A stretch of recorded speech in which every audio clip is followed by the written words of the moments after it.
Hi again everyone, welcome back again di altcoins update. Udah lama kita nggak update altcoins.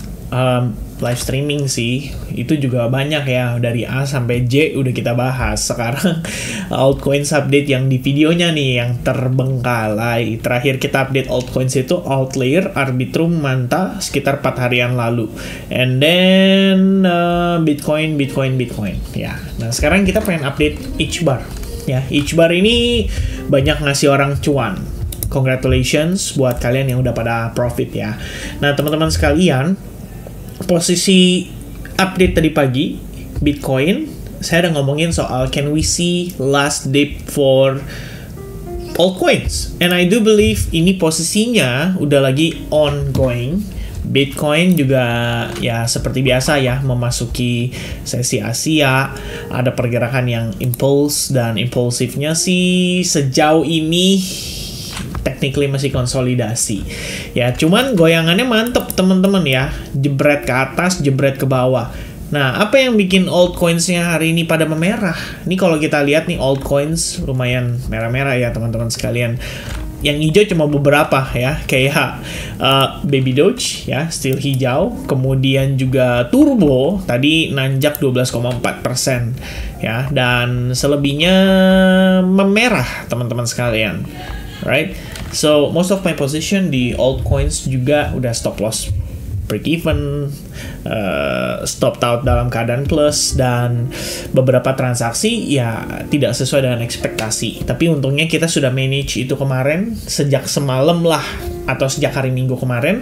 Ya, saya ada inform juga untuk waspada kalau misalkan kondisi udah memasuki Senin itu ada kecenderungan perubahan pergerakan, bisa secara masif teman-teman.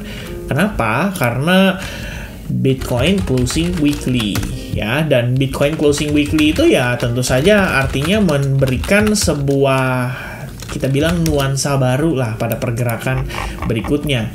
Dan kalau posisinya sekarang open candle, kita udah disambut dengan koreksi ya, dari 101.000 turun ke 98 ribuan dan minus 2,39%, sekitar $2.400.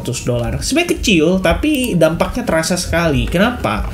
Ya karena teman-teman kalau ingat kan di previous analysis yang kita udah bagikan lewat video update kemarin, atau lebih tepatnya tadi pagi, ya Bitcoin dominance ya teman-teman. Ya, I do believe this is the time dimana kita bisa dapatkan kesempatan untuk menambah muatan. Ya ini kalau buat saya personally. Tapi kalau misalkan teman-teman merasa kayak, aduh gue serem Pin, ini kayaknya altcoins bakalan rontok deh ya, old season batal dan bla bla bla.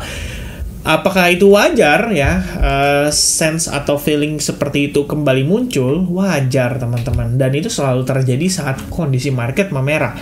Majority kayak gitu ngeresponnya. Kenapa? Karena majority ya masih baru tahapan awal ya, atau baru kenal kripto mungkin. Tapi kalau misalnya teman-teman yang udah dari era-era sebelumnya atau cycle-cycle sebelumnya dapat begini, ya kita bisa kepikiran kalau oke, ini opportunity ya. Kalau kemarin saya berencana untuk melakukan reakumulasi atau menambah lagi akumulasi yang saya lakukan pada 2022, 2023 dan seterusnya, dan this is gonna be the opportunity yang kita tunggu justru. Dan opportunity itu sudah mulai terlihat. Ya, sementara sih Bitcoin dominance naiknya tipis guys, baru 1,19%. Dan saya berpikir kalau bisa dapat 57,5% itu baru cukup bagus tuh. Ya, bayangan saya adalah oke, gue dikasih segitu, alts yang saya suka, baru saatnya saya beli. Kira-kira begitu ya pola pikir saya teman-teman sekalian. Nah, ini Bitcoin dominance-nya. Kemudian USDT dominance-nya gimana? Sama ya, terakhir kita bahas sama teman-teman, ini low 2024. Kalau kita lihat sekilas USDT dominance saat ini banget posisinya ya, saya berpikirnya kita bisa ngelihat dia mengalami sedikit retracement. Sedikit retracement untuk testing ke previous high point-nya dulu, baru kemudian dia bisa rejected again perhaps ya, atau mudah-mudahan jangan sampai dia begini. Nah, kalau dia begini, ini reversal pada USDT dominance, artinya majority altcoins dan Bitcoin juga akan mengalami kondisi retracement yang lebih jauh. Bahkan Bitcoin bisa sampai di bawah 90.000 kalau ini yang terjadi. Tapi ya harapannya begini cukup ya.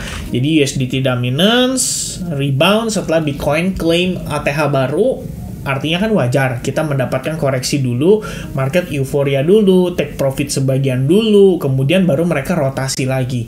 Ya, begitupun di altcoins nih yang udah pada memerah ini diiringi dengan Bitcoin dominance-nya yang lagi dalam tanda kutip naik teman-teman, berbarengan dengan others dominance yang technically memang sudah terlalu telat ya untuk mengalami koreksi. Dan di video yang semalam banget yang tadi pagi ya, Bitcoin weekly update ya semalam sih itu. Ya saya ada bilang sama teman-teman, others-nya itu kita posisinya sudah terlalu naik terus ya, tanpa pullback sama sekali. And if we have a pullback, ini semua on track ya, bukan on track lah, sejalan lah. USDT dominance-nya naik dulu, others-nya turun dulu, Bitcoin dominance-nya naik dulu, lalu kita dikasih kesempatan. Nih ya, yang kalian sebelum-sebelumnya ngerasa terlambat, terus Anda FOMO pengen beli, ini nih ya, lagi dikasih kesempatan untuk market mengalami koreksi dulu. Tugas teman-teman cuma satu, cari aja area yang menurut kalian bagus buat nambah. Dan itu kita bahas banyak pada saat kemarin live streaming. Ya, beberapa alts yang kita bedah semua teman-teman. Nih ya, udah mentok nih ya. Kalau bisa retrace dulu bla bla bla. Contohnya misalnya mungkin yang paling gampang Manta ya. Tuh. Akhirnya dia udah mulai ada tanda-tanda koreksi, ya kan?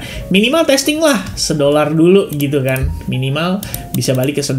Nah, teman-teman, aduh, segini gimana ya? Average nggak ya dan bla bla bla. Nah, itu kembali ke pertimbangan masing-masing. Oke. Nah, sekarang kita baru bahas H-bar-nya. Nah, H-bar-nya juga sama teman-teman sekalian ya. Overall kita rally, impulsif banget. Ya, kalau kita lihat sih dari perspektif time frame weekly, ini udah lama banget ya saya terakhir bahas H-bar teman-teman sekalian. And pertimbangan saya adalah ngelihat ini sudah memang finish ya. Jadi A, B, kemudian C wave, baru dia rally lagi.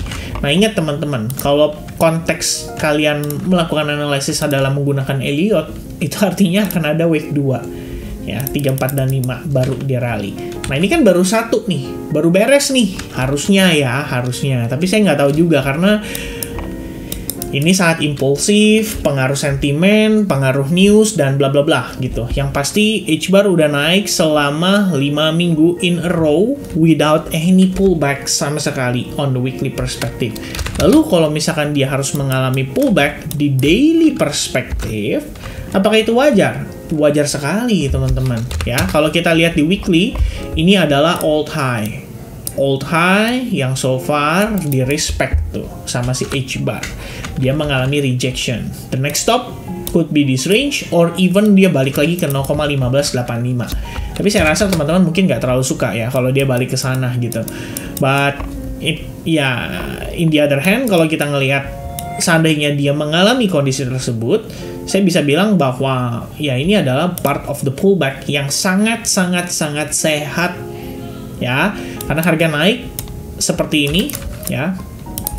Ini harga naik memuncak, terus dia start pullback, and then mestinya masih bisa meneruskan perlambatan atau koreksi terlebih dahulu pada perspektif time frame daily-nya dengan dia dalam keadaan pullback. Namun, ini yang menarik untuk kita bedah sama-sama. H-bar di lower time frame itu nggak nunjukin tanda-tanda perlambatan momentum sama sekali. Ya, perlambatan momentum maksud saya. Ya, belepotan guys ya ngomongnya. Nggak ada tanda-tanda perlambatan momentum sama sekali. Yang saya lihat cuman harga mengalami koreksi, holding, and then boom, mantul lagi. Kenceng lagi mantulnya. Nah, kalau lihat kondisinya begini, ini level yang kita boleh antisipasi sama-sama teman-teman untuk scalping ya. Jadi bukan buat akumulasi, apalagi beli di spot dengan kondisi harga udah tinggi banget gitu. Boleh nggak pin beli? Ya boleh sebenarnya, nggak ada masalah. Cuman kamu harus siap kalau resikonya terjadi, dan ya harus buru-buru gitu ya bermanuver teman-teman, karena posisinya H bar ini udah tinggi sekali dan bahkan menembus highest point pada bulan Maret lalu atau April bulan lalu ya, April lalu. Nah, dengan kondisinya begini, kira-kira gimana nih ya perlakuan kita terhadap si H bar ini? Kalau saya pribadi ya, misalkan di spot teman-teman, Anda tahu kita udah bentrok dengan beberapa key level dan sudah 5 minggu berturut-turut without any correction. Lalu USDT dominance nunjukin potensi dia rebound. Bitcoin dominance juga sama, nunjukin potensi dia retracement dulu atas penurunan sebelumnya. Itu artinya, like it or not, even dampaknya kecil atau low impact aja terhadap H bar, tetap aja ada potensi dia bisa koreksi dulu. It means Anda punya kesempatan atau punya pilihan di mana bisa aja Anda take profit dulu. Ya kan, gue TP dulu deh gitu, parsial, ya kan, kurangin size. Tujuannya adalah supaya nanti punya spare cash atau stable coin untuk kalian start garap lagi kalau memang H-bar-nya having correction. Tapi kalau misalnya enggak gimana, Vin? Itulah kenapa TP-nya parsial. Jadi kamu punya cadangan H-bar-nya untuk kamu keep lagi mengikuti tren yang sedang berlangsung. Nah, sebenarnya idealnya kalau misalkan H-bar break aja sih, ini baru sebaiknya lebih agresif ya dalam melakukan take profit parsial. Karena break dari situ kan artinya no more buyers. Gitu kan? Sebelumnya ada buyers nih sekencang ini, tapi kenapa di sini mereka nggak mau balik beli lagi gitu? Itu yang jadi pertanyaan terbesar kan. Artinya whales-nya mungkin merasa it's too expensive bro ya. I think you should give me more discount. Kasih saya discount lebih banyak and I will buy again later. Tapi kan artinya waiting for discount gitu. For now, dengan kondisinya saat ini yang saya bisa update ya, ini react the market. Saya tidak memberikan price prediction atau projection, tapi kalau misalkan saya react di market aja guys, what I'm gonna looking for on H-bar adalah this retracement back to area order block-nya. After dia testing ke area order block-nya, teman-teman bisa start to look for a setup kayak begini, and then ya coba untuk ride the momentum, itu aja ya. Stop loss-nya tetap harus pasang di bawah low yang tadi saya marking. Itulah kenapa saya bilang kalau misalkan dia break dari situ ya take profit partial nggak salah ya, bisa dilakukan untuk meminimalisir kerugian akibat profit yang semakin tergerus, ibaratnya kayak begitu ya. But for now, as long OB ini ya, key level ini nggak di break ya, saya sih percayanya H-bar masih bisa rebound lagi. Toh kalau kalian lihat yang lain berdarah ya lumayan, H-bar biasa aja, turunnya tipis, bahkan cenderung membentuk falling wedge pattern. And if it does creating just a falling wedge pattern, ya artinya teman-teman sekalian, kita bisa lihat ada potensi atau possibility H-bar bisa rebound lagi. Itu yang sementara saya pantau untuk H-bar. Oke, so ini kalau buat saya sih pemanfaatan internal aja ya, lebih kepada untuk trading di jangka pendek aja gitu kan. Jadi bukan buat yang kita nyari entry point buat spot lagi, malah kalau spotnya lebih mulai aware.